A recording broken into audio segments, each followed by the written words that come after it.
Good morning. It's Ash of Asheric Meditation, and I'm back to continue to read this title for you, Calming the Fearful Mind, A Zen Response to Terrorism by Thich, Nhat, Hanh. We're on section 3 of 7.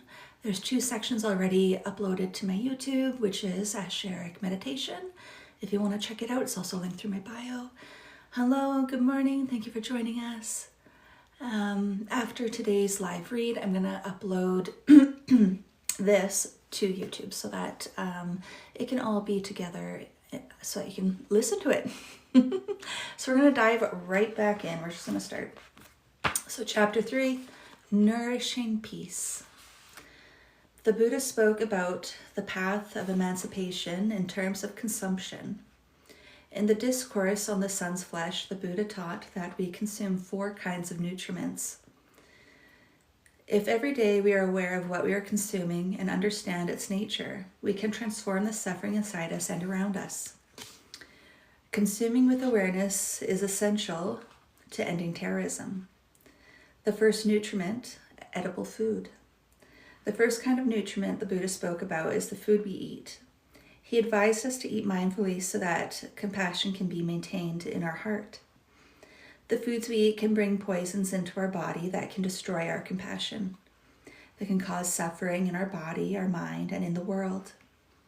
Therefore, we have to know what we are eating and whether the food we eat is destroying us and destroying our planet. Thank you for the likes, guys. To illustrate this, the Buddha told the story of a young couple and their 3-year-old son who had to cross a vast desert to move to another country. Halfway through the desert, they ran out of food, and they knew that they would die if they couldn't find any. Out of desperation, they decided to kill their little boy and eat his flesh. They ate a small piece of his flesh and preserved the rest by carrying it on their shoulders and letting it dry in the sun. Every time they ate a piece of their son's flesh, they cried out in despair, "Where is our beloved son now?" They beat their chests and pulled their hair. They suffered tremendously. Finally, they were able to cross the desert and enter the other land, but they continued to suffer, mourning their little boy. After telling the story, the Buddha asked his monks, "Dear friend, do you think the couple enjoyed eating the flesh of their son?" The monks answered, "No, how could anyone enjoy eating the flesh of their own son?" The Buddha said, "If we do not consume mindfully, we are eating the flesh of our own son or daughter." For most of us, the body we receive at birth is a healthy one, but if we consume unmindfully and eat foods that bring about illness in our body and mind, we are destroying the body we have been given.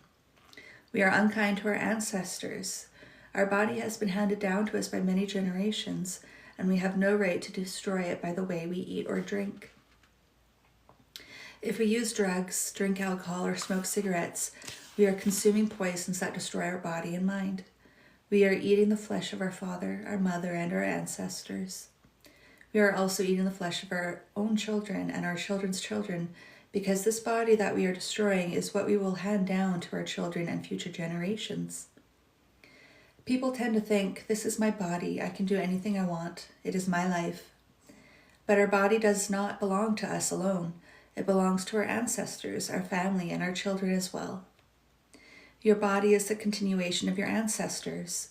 You have to take a good care of it so that you can transmit your best to your children and to your grandchildren, your partner, and your community. When we eat mindfully and drink alcohol, we eat our children's flesh. Even the production of alcohol creates suffering. Alcohol production requires grain that could be used to feed the starving people in the world. To make 1 glass of rice wine takes a whole basket of rice that could feed hungry children. 80% of the corn and 95% of the oats in the United States are fed to animals raised for humans to eat. The oatmeal we humans eat in the morning is only 5% of the oatmeal grown in the United States. The world's cattle alone consume a quantity of food equivalent to the caloric needs of 8.7 billion people, more than the entire human population on Earth. There are so many people who are dying of hunger in the world. The United Nations International Children's Emergency Fund, UNICEF, reports that every day 40,000 children die of malnutrition. Meanwhile, many of us in the Western world overeat. 55% of Americans are overweight. Obesity is fast becoming a national health hazard. When we overeat, we destroy our own body and the body of our ancestors and our descendants. A French economist once told me that if overdeveloped countries in the West reduced their meat and alcohol consumption by 50%, we could solve the problems of hunger in the world. Emory College reports the following of the environmental impact of U.S. meat production. Of land, of all agricultural land in the U.S., 87% is used to raise animals for food. That is 45% of the total land mass in the U.S. Of water, most than half of all water consumed in the U.S. for all purposes is used to raise animals for food. It takes 2,500 gallons of water to produce a pound of meat. It takes 25 gallons of water to produce a pound of wheat.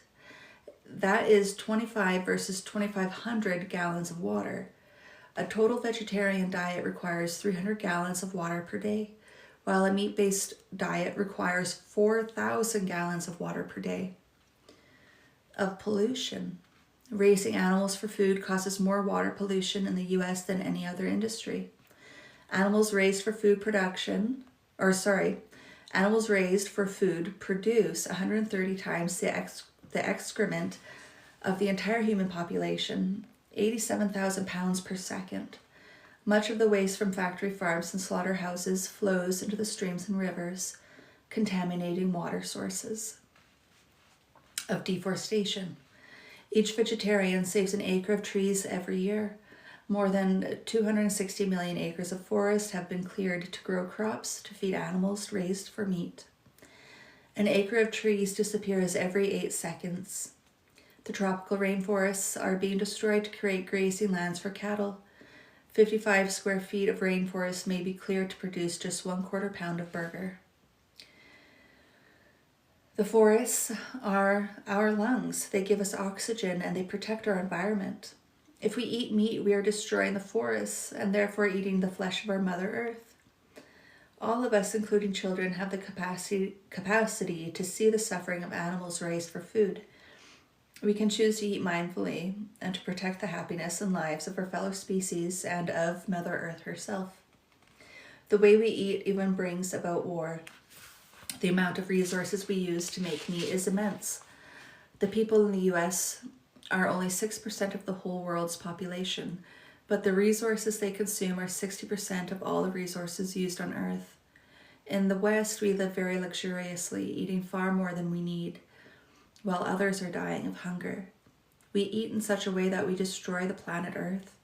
This is a great injustice, an offense against the entire human race, as well as animals, plants, minerals, and the atmosphere. This inequality causes hatred and anger in the world. When anger and hatred are repressed, they explode in violence. We have the chance to stop the killing of animals and find more nonviolent ways to produce our food. Food can be delicious without using the flesh of animals. When we eat mindfully, we maintain awareness of our interdependence with other beings, and this awareness helps us maintain compassion in our heart. When we eat with compassion, happiness arises.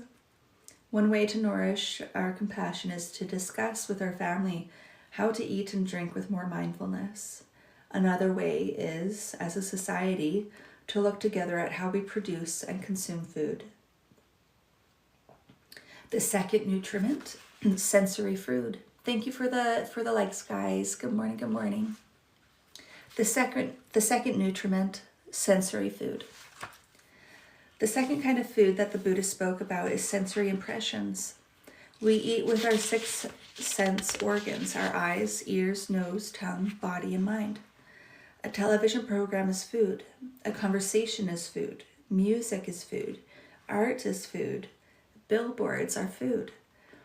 When you drive through the city, you consume and are penetrated by these things without your knowledge or consent. What you see, what you touch, what you hear is food. These items of consumption can be highly toxic. There is good music and there is good magazine articles and television programs that nourish understanding and compassion in us. We should enjoy them. But many kinds of music, television programs, and magazines contain craving, despair, and violence. The television advertisements you are forced to watch are the food of sense impressions. Their whole purpose is to make you crave the products that they want to sell and arouse your desire. We consume these poisons and we allow our children to consume them also, causing fear and hatred in us to grow every day. It's not a problem of consuming less or more, but of right consumption, mindful consumption. To illustrate the importance of mindful consumption of sense impressions, the Buddha used the image of a cow with skin disease. A cow was so sick that she lost virtually all her skin and was vulnerable wherever she went.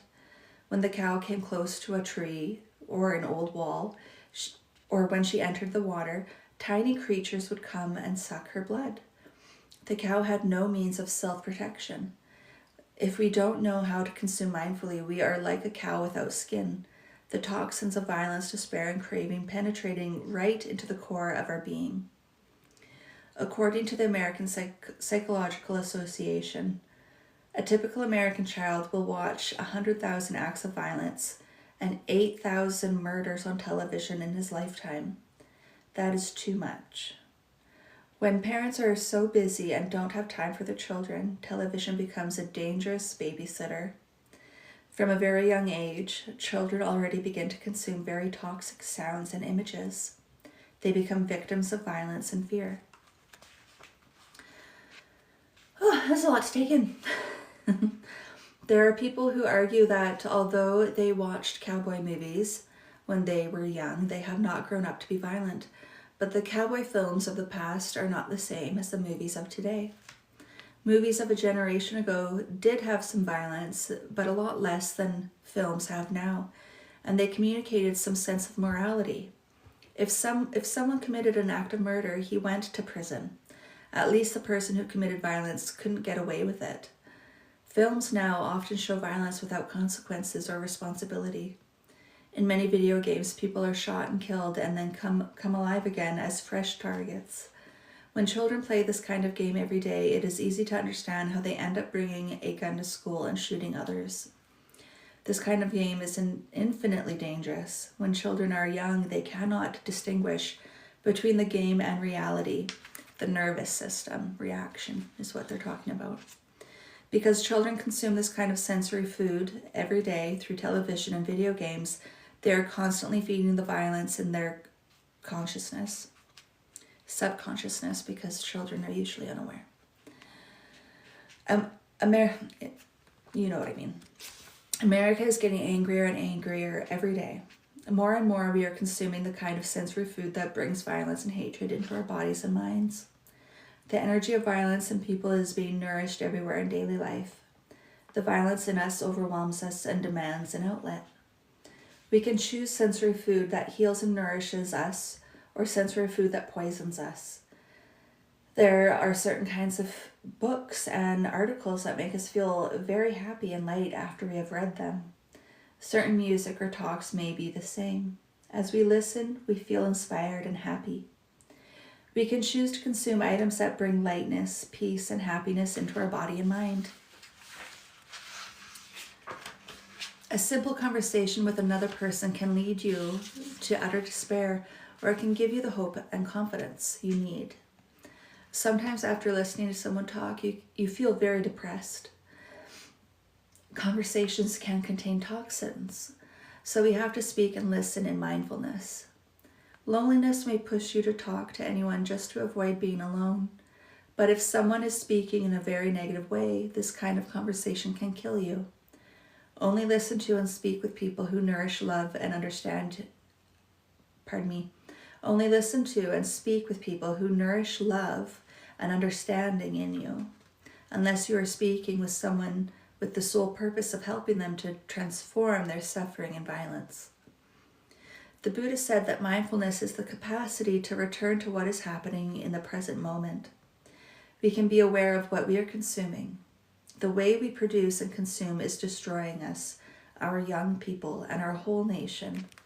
Every one of us can practice mindfulness in order to change this. As parents, school teachers, filmmakers, and journalists, we have to observe to see whether we are contributing to the growth of violence by the way we live our daily lives. All of us must share our insight, for only our collective awakening can help us stop this course of destruction. Our Congress and our whole nation can practice looking deeply into the nature of what we consume every day. We have elected Congress members, and we can ask them to make laws to prohibit toxic products.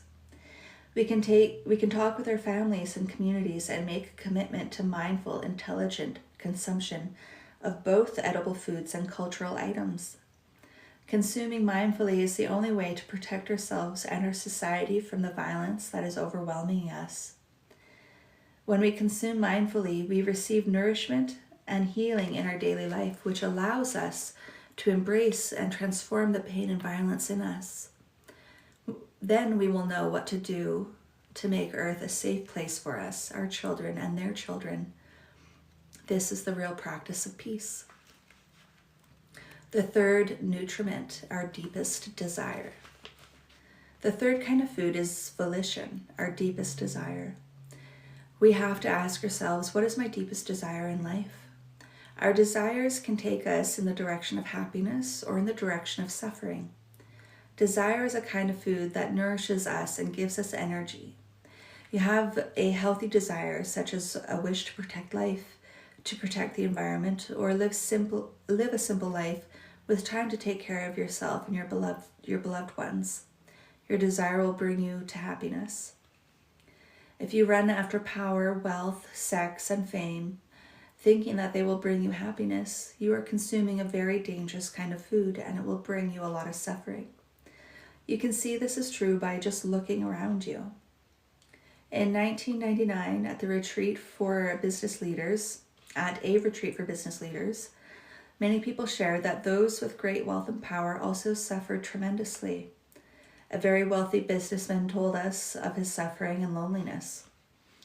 He owns a very large business with over 300,000 workers operating in every part of the world, including Vietnam. He shared that people who are very rich are often extremely lonely because they are suspicious of others. They think anyone who approaches them in friendship only does so because of their money and only wants to take advantage of them. They feel they do not have any real friends. Children of wealthy people also suffer deeply. Often their parents have no time for them because they are so preoccupied with maintaining their wealth. So, several years ago at a retreat we offered in San Diego, two famous artists attended. One was Peter Yarrow, the folk singer from Peter, Paul, and Mary, and the other was Julie Christie, the movie actress. They both told us that their fame does not make them happy. Their happiness comes from being able to come back to their own heart and mind and really practice.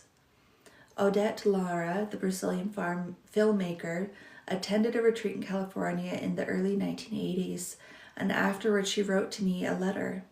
Dear Ty, I thought my tree was already dead because for a long time I have had no desire in my heart.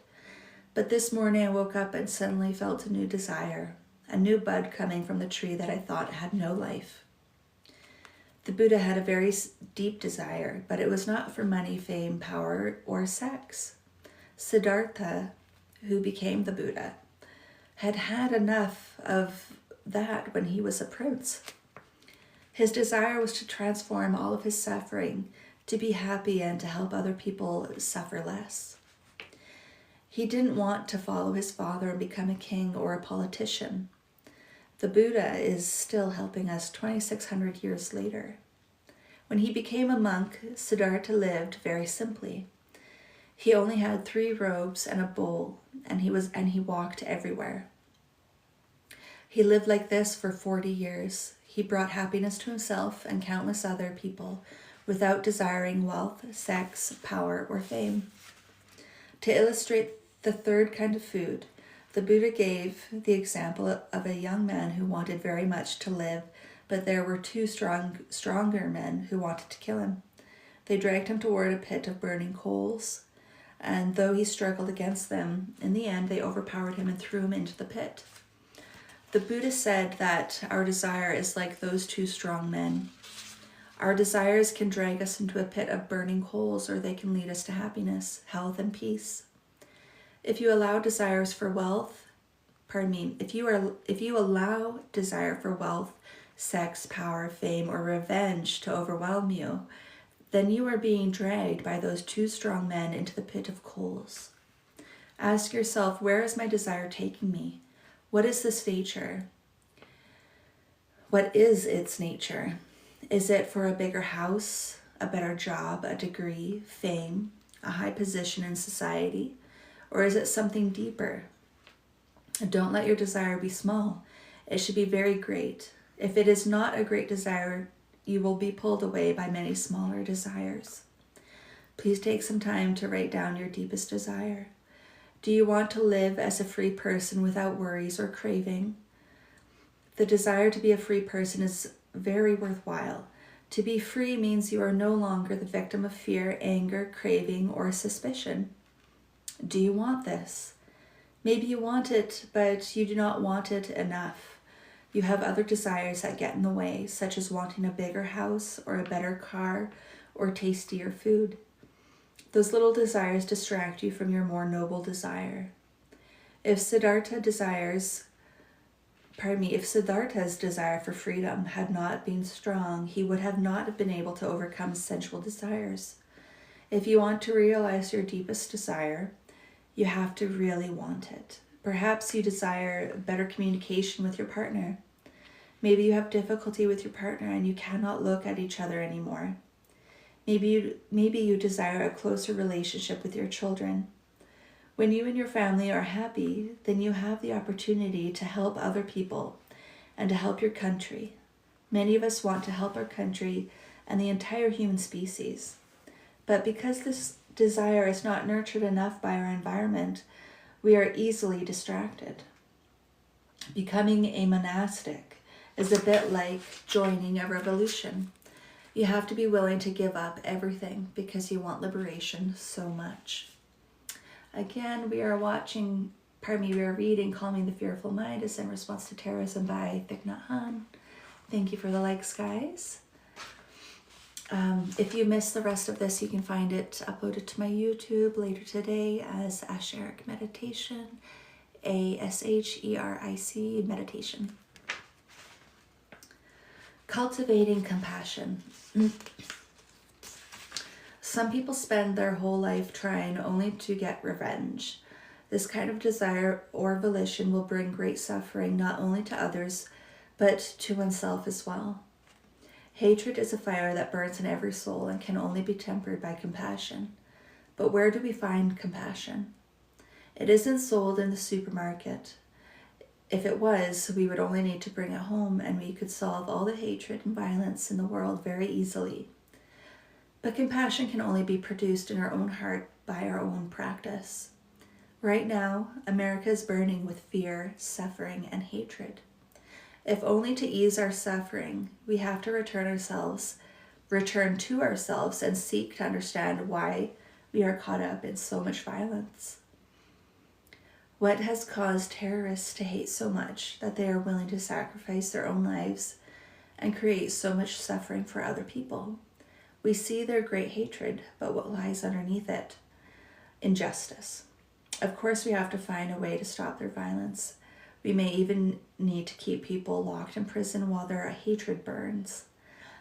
But the important thing is to look deeply and ask, what responsibility do we have for the injustices in the world? Sometimes someone we love, our child, our spouse, or our parent, says or does something cruel and we suffer and get angry. We think it is only we who suffer, but the other person is suffering as well. If he wasn't suffering, he wouldn't have spoken or acted out of anger. The person we love doesn't know a way out of his suffering. This is why our beloved pours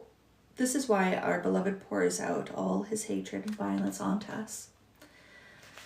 Our responsibility is to produce the energy of compassion that calms down our own heart and allows us to help each other, help the other person.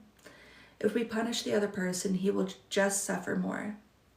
Responding to violence with violence can only bring about more violence, more injustice, and more suffering, not only to others, but to ourselves.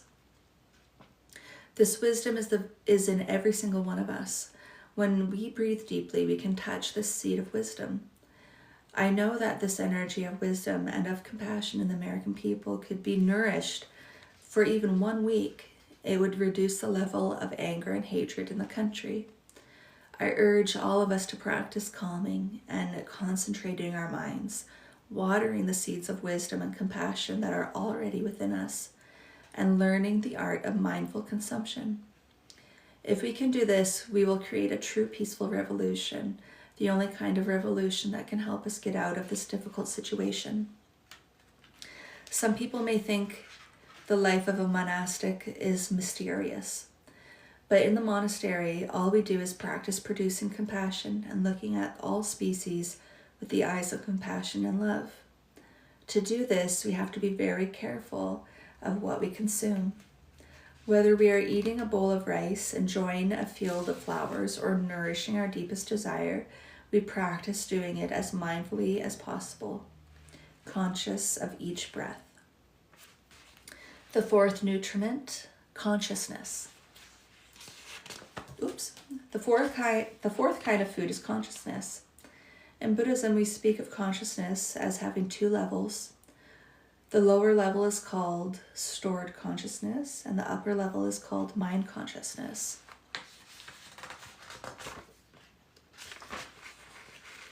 When we think, calculate, or dream, we are working on the level of the mind consciousness. The mind consciousness is like a living room. Underneath it is a very big basement, the store consciousness. Everything you don't like, you have stuffed down into the basement. Store consciousness stores everything in the form of seeds. And just like in the earth, if you water those seeds, they sprout. 51 kinds of seeds, both wholesome and unwholesome, live in the store consciousness. Unwholesome seeds are seeds of love, forgiveness, generosity, happiness, joy. Unwholesome seeds include hatred, discrimination, and craving. According to Buddhist psychology, when these seeds manifest, they are called mental formations. For example, our anger is a mental formation. When it is not manifesting, we do not feel angry. But this doesn't mean that the seed of anger is not within us. All of us have the seed of anger lying in our basement, our stored consciousness. We can play and have fun, and we don't feel angry at all. But if someone comes along and waters the seed of anger in our stored consciousness, it will begin to sprout and come into our living room. In the beginning, it was just a seed, but once it has been watered, it arises and becomes the mental formation of anger, taking away all of our happiness. The Buddha used the following image to illustrate the fourth kind of nutriment. A criminal was arrested. The king gave the order to stab him with 100 knives. The criminal did not die. The same punishment was repeated at noon and in the evening. Still he did not die. The punishment was repeated the next day and the day that followed. In the same way, we allow ourselves to be stabbed hundreds of times a day by negative mental formations. When any seed manifests in our mind consciousness, we absorb it. And this is what is called consciousness food, the fourth nutriment. If we allow anger to come up into our mind consciousness and stay for a whole hour, for that whole hour we are eating anger. The more we eat anger, the more the seeds of anger grows. If the seeds of loving kindness arise in your mind consciousness, and you can keep it there for a whole hour, then during that time you are consuming a whole hour of loving kindness. Selective watering. We can help each other water the wholesome seeds in our store consciousness. We can say to those close to us, "Dear one, let's be careful not to water the unwholesome seeds in each other. Let's water only the wholesome seeds in each other, and then we can have nourishing food for our consciousness. When we water seeds of forgiveness, acceptance, and happiness in the person we love, we are giving them very healthy food for their consciousness, as if we're cooking them a delicious, healthy meal. But if we constantly water the seeds of hatred, craving, and anger in our loved one, we are poisoning them. We could sit down with our family and even write out an agreement that everyone can sign together, committing to watering the wholesome seeds in each other. If we can practice in this way, then our children can practice too. An agreement like this could be the foundation of our happiness. If you nourish yourself with the 4 nutriments, consuming a healthy diet of edible food, sensations, desires, and mental formations, then you and your loved ones will benefit in a concrete way. Buddhism becomes not just abstract teachings, but something that changes your daily life. The Buddha said, "Nothing can survive without food." This is a very simple and very deep truth. Love and hatred are both living things. If you do not nourish your love, it will die. If you cut the source of nutriment for your violence will die. If you want your love to last, you have to give it food every day. Love cannot live without food. If you neglect your love, after a while it will die and hatred may take its place. Do you know how to nourish your love? If we don't give hatred food, it too will die. Hatred and suffering grow greater every day because every day we nourish them, giving them more food.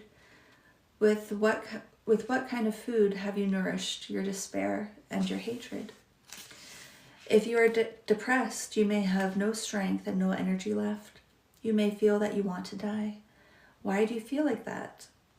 Our depression doesn't just come out of nowhere. If we can recognize the food that has nourished our depression, we can stop consuming it. Within a few weeks, our depression will die of starvation. If you don't know that you are watering your depression, you will continue to do it every day.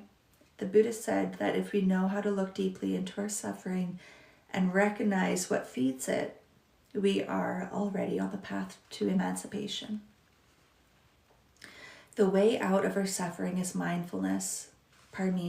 The way out of our suffering is mindfulness of consumption, not only for ourselves, but for the whole world. If we know how to water the seeds of wisdom and compassion in us, these seeds become powerful sources of energy, helping us to forgive those who have hurt us. This will bring relief to our nation and to our world. The American people are capable of realizing this kind of wisdom and compassion. That was section 3 of Calming the Fearful Mind, a Zen Response to Terrorism by Thich, Nhat, Hanh. Later today, you will be able to find all of the first 3 sections of this book uploaded to my YouTube, which is Asheric Meditation, ASHERIC Meditation. You can also link through my bio. All right, I'm going to take a break. I might be back to read section 4 in a little bit. If not today, you will find me live again tomorrow. You can go ahead and follow me and subscribe or do whatever. I'll be here reading some more. All right, thank you guys, and we'll chat with you again soon.